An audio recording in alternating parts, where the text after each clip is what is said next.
నమస్తే అండి. నమస్తే. అంటే ఇప్పుడు మనం చూసుకుంటే కుక్కటిపల్లి కేసు చూసాం కదా. చిన్న పిల్లగాడే ఆ చిన్న అమ్మాయిని చంపేయటం, అంత క్రిమినల్ గా ఆలోచించటం, సైకోగా చేయటం అనేది దేనికి కారణం? తల్లిదండ్రి పెంపకం అనుకోవచ్చు, సోషల్ మీడియా అనుకోవచ్చు మనం. రెండు ఉంటాయండి. ఇప్పుడు తల్లిదండ్రులు చూసే విధానాన్ని బట్టి ఉంటదండి. చాలా మంది తల్లిదండ్రులు ఎలా చూస్తారనంటే వాళ్ళని బంధించేస్తా ఉంటారు. అంటే స్ట్రిక్ట్ గా ఉండాలి, మనం ఇలాగే ఉండాలని చెప్పి కొన్ని రూల్స్ అండ్ రెగ్యులేషన్స్ అనే విధంగా వాళ్ళకి ఒక ఫ్రీడమ్ అనేది ఇవ్వరు. అంటే ఫ్రీడమ్ ఇచ్చినంత వరకు ఇవ్వాలి. ఇచ్చిన తర్వాత వాళ్ళకి ఇది తప్పు, ఇది ఒప్పు, ఎలా చేయాలి అనే దాని మీద క్లారిఫికేషన్ ఇవ్వాలి. చాలా మంది తల్లిదండ్రులు ఎలా ఉంటారనంటే అమ్మాయి మీరు చేయకూడదు, ఇది తప్పు, అసలు ఇది తప్పు అనేటట్టు వాళ్ళని నిర్బంధించేస్తారు. అంటే వాళ్ళంతట వాళ్ళు నేర్చుకునే విధానం తెలుసుకోనివ్వరు. అంటే తప్పు చేయమని కాదు, దాని గురించి తెలుసుకోవాలి. వీళ్ళేంటంటే ముందు మనం మంచిగా ఉండాలి, సమాజంలో ఉన్నోళ్ళందరూ ఏమనుకుంటారని చెప్పి ఈ పాయింట్ ఆఫ్ వ్యూలో వాళ్ళని కావాలని భయపెడతా ఉంటారు. వాళ్ళని నిర్బంధిస్తా ఉంటారు. దానివల్ల ఏంటంటే వీళ్ళ మైండ్ అంతా కూడా ఎంతసేపు డిస్టర్బ్‌గా ఉంటది. ఆ ఆలోచనలు పెరిగిపోయి వీళ్ళ సోషల్ మీడియాలో చూసిన కొన్ని వీడియోల వల్ల వీళ్ళు అలా తయారవుతూ ఉంటారు. సోషల్ మీడియా పూర్తిగా ఇన్‌ఫ్లూయెన్స్ చేసిందనంటే సోషల్ మీడియాని ఇన్‌ఫ్లూయెన్స్‌గా చేసుకొని చాలా మంది బాగుపడినోళ్ళు బోలెడుమంది ఉన్నారు. అది వేరే విషయం. ఏదైనా సరే తల్లిదండ్రులు వాళ్ళు చేసే ప్రవర్తన, ఇప్పుడు తల్లిదండ్రులిద్దరూ గొడవేసుకుంటారండి. పిల్లలు ఎదురంగానే బూతులు మాట్లాడుకోవడాలు, తిట్టుకోవడాలు, కొట్టుకోవడాలు, ఇలాంటి క్రైమ్స్ గురించి ఇలా రకరకాలుగా ఉంటారు. వాళ్ళేంటంటే తల్లిదండ్రులు ఏది చెప్తే అదే నిజం అనుకుంటారు. అంటే ఎదిగే వయసులో పిల్లలకి. మెచ్యూరిటీ వచ్చిన పిల్లలు వేరు, ఎదిగే వయసు పిల్లలు వేరు. ఇప్పుడు 10థ్ క్లాస్ పిల్లోడంటే ఎదిగే వయసే కదా! మరి ఆ కుర్రోడు తల్లిదండ్రులు నాకేమి ఇవ్వడం లేదు, నాకు బ్యాట్లు ఇవ్వడం లేదు, కొనుక్కోవడానికి ఏమి ఇవ్వట్లేదు అని చెప్తున్నాడంట.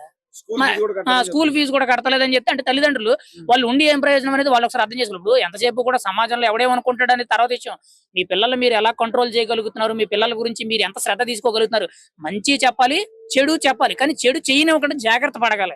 అంతే తప్పితే ఒకే వైపు వాళ్ళని జైల్లో పెట్టి నిర్బంధిస్తే వాళ్ళకి ఎలా ఉంటదనంటే వాళ్ళకొక ఇన్‌కన్వీనియన్స్ ఫీలింగ్ వచ్చేసి ఏదో ఒక టైంలో వాళ్ళు బ్లాస్ట్ అయిపోయి ఇది చెయ్యాలి అనే విధంగా వాళ్ళు ఒక తప్పుకి దారి పడతారు. ఇప్పుడు 10థ్ క్లాస్ కుర్రోడికి హత్య చేయవలసినంత అవసరం ఏందండి?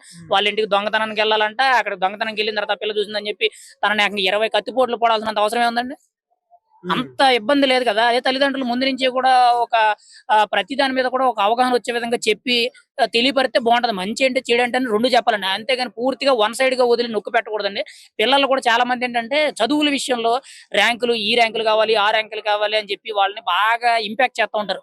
పొద్దున్న 4కి లేసిపోయి చదువుకోవాలి, అర్ధరాత్రి 12 వరకు చదువుకోవాలి. ఇటువంటి జోనర్ మానుకోండి. చదువుకుంటేనే గొప్పోడవుతాడు అనుకోవడం కూడా పొరపాటు. ఈరోజు చదువుకోలేనోళ్ళే దేశంలో ఎంతో మంది గొప్పవాళ్ళున్నారు. అది. నేనేమంటానంటే ప్రతి విషయం మీద కూడా పిల్లలకి మంచేంటి, చెడేంటి అనేది తల్లిదండ్రులు ఇద్దరు కూర్చొని కూడా అవగాహన చేయాలండి. అది ప్రతి విషయంలో ఇప్పుడు చదువు విషయంలోనే కాదండి. ప్రతి విషయంలో కూడా చెప్పాలి. ఇంట్లో జరిగే పని కానీ, లేదనంటే బయట సమాజంలో జరిగే పనులు కానీ, వాళ్ళు ఏ విధంగా బతుకుతున్నారు, ఎలా ఎదగలుగుతున్నారు, ఎలా రూపాయి సంపాదించుకోగలుగుతున్నారు, సమాజంలో మంచేంటి, చెడేంటి అనేది ప్రతి ఒక్కటి కూడా వివరిస్తూ పిల్లలకి చెప్పాలండి. అంతే తప్పితే వీళ్ళు తిట్టుకునేది, కొట్టుకునేది, వీళ్ళు చేసే దరిద్రాలన్నీ కూడా పిల్లల ముందే చేస్తారు. వాళ్ళకి అవి బాగా రిజిస్టర్ అవుతాయి. ఎదిగే వయసులో పిల్లలు ఏది చూస్తే అదే నిజమని నమ్ముతారు. ఏది చెప్తే అదే నమ్ముతారు. తల్లిదండ్రులు ఏది చెప్తే అదే నిజం నమ్ముతారు. దాన్ని అన్ని విధాలుగా కూడా కవర్ చేసే విధంగా ఉండాలి. వన్ సైడ్‌గా ఉండకూడదు ఎప్పుడు కూడా. వాళ్ళకి ముందు కూడా అన్ని విషయాల్లో అవగాహన కల్పించాలండి. అలా ఉంటేనే పిల్లలు కొంత అండర్‌స్టాండింగ్‌తో ఉంటారు. అయితే బ్యాట్ కోసం చంపేశారని చెప్తున్నారు. మనం నమ్మొచ్చా మరి ఇది? అర్థం కాలా? బ్యాట్ కోసం, క్రికెట్ బ్యాట్ కోసం అమ్మాయిని చంపేశారని చెప్తున్నారు క్రికెట్ పోలీసులు. బ్యాట్ కోసం చంపేసాడంటే ఇది మరే బాగుంది. ఇప్పుడు క్రికెట్ బ్యాట్ కోసం చంపేయవలసిన అమ్మాయిని చంపేయాల్సింది ఆ బ్యాట్ ఏదో పక్కింటోడి దగ్గర ఎవరి దగ్గర ఉంటే దొంగతనంగా వెళ్ళొచ్చు కదా! ఇప్పుడు ఆ ఇంటికెళ్ళి దొంగతనం కోసం ఎళ్లి ఆ అమ్మాయిని చంపేసాడని అంటున్నారు. బ్యాట్ కోసం చంపేయాల్సి వస్తే అదేదో డైరెక్ట్‌గా బ్యాట్‌నే దొంగతనం చేయొచ్చు కదా! బ్యాట్ దొంగతనం కోసం వెళ్ళినప్పుడే పట్టుకున్నారని చెప్తున్నారు. అంటే 80,000 క్యాష్ ఏదో దొంగతనం చేసాడని మరి అదో వార్త వచ్చింది కదా మరి. క్యాష్ ఉంది అక్కడ. ఆ! బ్యాట్ తీసుకుని వచ్చేస్తుంటే పిల్ల చూసింది. ఆ హ్మ్. భయంతో ఆ పిల్లని చంపేశారని చెబుతున్నారండి పోలీసులు. అది. మరి దానికి మనం ఏం చేయాలి? ఇప్పుడు ఆ కుర్రోడు ఆలోచన విధానం అలాగుంది. మళ్ళీ పైగా ఏకంగా దానికి ఒక స్కెచ్ రాసాడు. ఏకంగా 2 నెలల కింద పేపర్ స్టేట్‌మెంట్‌లు రాసాడు. క్రైమ్ వీడియోలు చూసాడని చెప్పి చెప్తున్నారు. ఏది ఎంతైనా సరే జరిగిపోయిన తర్వాత తప్పు అని చెప్పి మనం దాన్ని నిందిస్తున్నాం తప్పితే జరగకముందు పిల్లల్ని ఎలా కంట్రోల్‌లో పెట్టాలి, పిల్లలకి ఎలాగ అవగాహన నేర్పించాలనేదని చెప్పట్లేదు. ఏదేమైనా సరే తల్లిదండ్రులు చర్యలు తీసుకోవాలండి. ఇప్పుడు తల్లిదండ్రులు ఇద్దరు ఉంటారు. తండ్రి ఏమో పొద్దున్న లెగ్గానే డ్యూటీకెళ్ళిపోతాడు. తల్లి ఇంట్లో అన్ని పనులు చూసుకుంటూ ఆవిడ కష్టమే ఆవిడ చూసుకునేటప్పటికి ఆవిడ సరిపోద్ది. ఇంకా పిల్లలు పట్టించుకునే టైం ఉండదు. ఏదేమైనా సరే రోజులో ఏదో ఒక టైంలో పిల్లల్ని పక్కన కూర్చోబెట్టుకొని మంచి ఏంటి, చెడు ఏంటి అని చెప్తే మాత్రం ఖచ్చితంగా మంచిది. వాళ్ళకి ప్రతీదీ కూడా తెలిసేటట్టు చేయాలండి. అంతే తప్పితే వన్ సైడ్‌గా వాళ్ళని ఏదో మీరు స్కూల్‌కెళ్ళండి, ఇలా చదవండి, అలా చదవండి ప్రెషర్ చేసి వాళ్ళని ఇబ్బంది పెట్టి కనీసం వాళ్ళకి మినిమమ్ ఖర్చులకు కూడా అవసరమైన డబ్బులు ఇవ్వకపోతే అది కొంచెం ఇబ్బందే. అంటే ఇప్పుడు ఆ రోజు స్కూల్ ఉంది. ఇద్దరు స్కూల్ మానేశారు సార్. దాని గురించి కొంతమందికి అనుమానం వస్తుంది. ఇప్పుడు వాళ్ళకి ఇంటర్నల్‌గా ఏమున్నదని మనకు తెలీదండి. ఇప్పుడు ఆళ్ళు మానేసారనంటే దాని గురించి నేనేం చెప్పలేను. ఇప్పుడు వాళ్ళు ఫ్రెండ్స్ అయ్యి ఉండొచ్చు. లేదనంటే వాళ్ళకి అసలు పరిచయం ఉండకపోవచ్చు. స్కూల్ మానేసారు, స్కూల్‌కెళ్లారనంటే అది వేరే విషయం. కానీ నేనేం చెప్తున్నానంటే తల్లిదండ్రులు ఎలా ఉండాలంటే పిల్లల్ని అర్థం చేసుకునే విధంగా ఉండాలి. అంతే తప్పితే వన్ సైడ్ గా నొక్కి పెట్టకూడదని నా అభిప్రాయం. ఇటువంటి విషయాలు కొంచెం జాగ్రత్తగా ఉండాలి. ఈ మధ్యన పిల్లలకు సంబంధించిన క్రైమ్స్ ఎక్కువైపోతున్నాయి. ముఖ్యంగా ఇప్పుడు చాలా మంది కూడా సో టెక్నాలజీ కోసమనో లేదనంటే బాగా చదువుతున్నారు కదా అని చెప్పి పిల్లలు ఫోన్లు ఇస్తున్నారు. ఫోన్లు కూడా ఎంత వరకు ఇవ్వాలంటే అంతవరకు ఇవ్వాలి. ఒక కంట కనిపెడతా ఉండాలి. ఇవ్వాలి కానీ కంట కనిపెడతా ఉండాలి. అర్ధరాత్రులు ఫోన్లు నైట్ టైం ఏం చేస్తున్నారు, చీకట్లో ఫోన్లు ఏం చేస్తున్నారు అనేది కూడా ఒకసారి చూస్తూ ఉండాలి. ఎంతసేపు కూడా మనం రీల్స్ చేసుకున్నామా, లేకపోతే మనం వంట చేసుకున్నాం, మనం మొగుడికి ఏదో చేసామనేటట్టు కాకుండా కొంచెం మంచిగా అందరినీ కూడా అబ్జర్వేషన్ లో ఉంటే మంచిది. సహస్ర తల్లిదండ్రులు సహస్ర చట్టం రావాలి, మా అమ్మాయికి న్యాయం జరగాలి, చట్టం వస్తేనే ఎలాంటి ఇంక జరగవని చెప్తున్నారు. మరి దీని చట్టం వచ్చే అవకాశం ఉందా లేదా? ఇప్పుడు సహస్ర పేరు మీద ఒక చట్టం తీసుకొస్తాం, అంత ముందు దిశ పేరు మీద ఒక చట్టం తీసుకొస్తాం. ఇప్పుడు దిశ పేరు మీద చట్టం తీసుకొచ్చి ఏమైంది? జరగడం ఆగిపోలేదు కదా. మన దేశంలో ఏంటంటే ఎమోషన్స్ అనేవి నాకు తెలిసినంత వరకు, ఇప్పుడు నేనేదో పెద్ద గొప్ప ఉండని నేను అని చెప్పట్లేదు, ఎమోషన్స్ అనేవి వాళ్ళు ఉండిపోయి వాటిని కంట్రోల్ చేసుకో బ్లాస్ట్ అయిపోయి ఆ టైంలో వాళ్ళకి ఏదనిపిస్తే చేసేస్తున్నారు, తర్వాత రిలీజ్ అవుతున్నారు.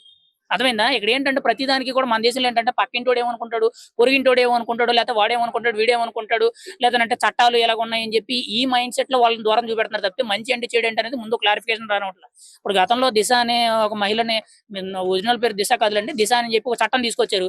మరి అది జరిగి ఇప్పుడు ఒక 5 ఏళ్ళు ఒక 6 ఏళ్ళు అవుతుంది. మరి ఇప్పుడు ఈ మధ్యలో ఎన్ని గ్యాంగ్ రేపులు జరిగినాయి, ఎన్ని రేపులు జరిగినాయి, ఎన్ని దారుణం జరిగినాయి? ఈ రోజు సహస్ర పేరు మీద ఒక చట్టం తీసుకొచ్చే అయిపోయినట్టేనా? పిల్లల్లో తల్లిదండ్రులు అవగాహన కల్పించాలండి. పిల్లలకి మంచి ఏంటి చెడు ఏంటి అనేది ప్రతిదీ కూడా పక్కన కూర్చోబెట్టి నేర్పాలి. వీళ్ళు ఆడవాళ్ళు ఏమో సీరియల్ చూసుకోవడం, అబ్బాయిల తండ్రులేమో 90 వేసుకుని క్వార్టర్ వేసుకుని పండుకుంటున్నారు. పిల్లలకి ఎలాగ అవగాహన వస్తుంది? ఇప్పుడు తల్లిదండ్రులు ఎడ్యుకేటెడ్ అయ్యి వాళ్ళు కొంచెం అవగాహన వచ్చి వాళ్ళు పిల్లలకి చెప్తే అంటారండి. ఇప్పుడు ఇదేదో చెప్తారు కదా సామెత, ఒక పిల్లోడు చదువుకునే పిల్లోడికి మొదటి టీచర్స్ అంటే తల్లిదండ్రులు అని చెప్తారు. మరి మొదటి టీచర్స్ ఏం చెప్పకపోతే మిగతా వాడు చెప్తే ఎవడంటాడు? ఇంట్లో ఉన్న వాళ్ళు చెప్తేనే కదా వినాల్సింది. ఇప్పుడు ఎవరికైనా ఒక మనిషికి ఇంపార్టెంట్ అంటే ఎవరు? ఫస్ట్ అమ్మా నాన్న కదా ఇంపార్టెంట్, వాళ్ళ తర్వాత ఎవరైనా. మరి వాళ్ళే చెప్పకపోతే ఈడు ఎలా వింటాడు?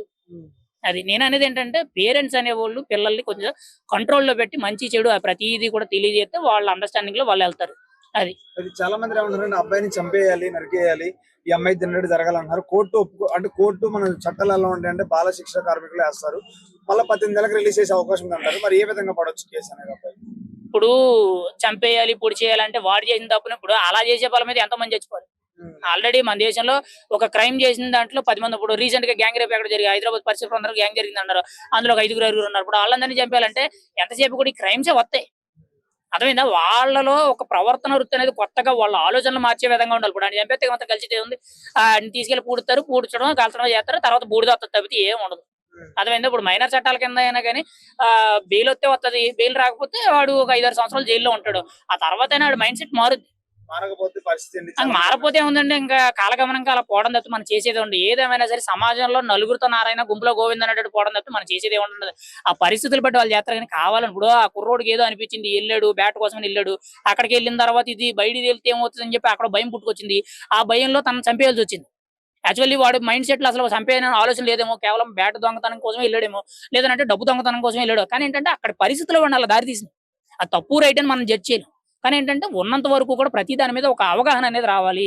చదువుకుంటే ఆటోమేటిక్ గా తల్లిదండ్రులు పిల్లలకి చెప్పే అవగాహన బట్టి వీళ్ళకి అర్థం అవుద్ది. వాళ్ళు చదువుకోరు, వీళ్ళు చెప్పరు, పిల్లలు పట్టించుకోరు, ఆఖరికి అలా తయారవుతున్నారు. దానికి ఎవరు చేసేది ఏం లేదు. ఏదేమైనా సరే ఎవరి పిల్లల కోసం వాళ్ళే కేర్ తీసుకోవాలి. ఇరిగింటోడు పొరిగింటోడు కోసం బయటోడు ఎవడు కేర్ తీసుకోడు కదా. ఎవరి కన్న బిడ్డల కోసం వాడు కేర్ తీసుకొని వాళ్ళే బాధ్యతగా వ్యవహరిస్తే పిల్లలు మారుతారు. లేదనంటే ఇటు యథావిధిగా కామన్ గా ఉంటా ఉంటాయి. Thank you.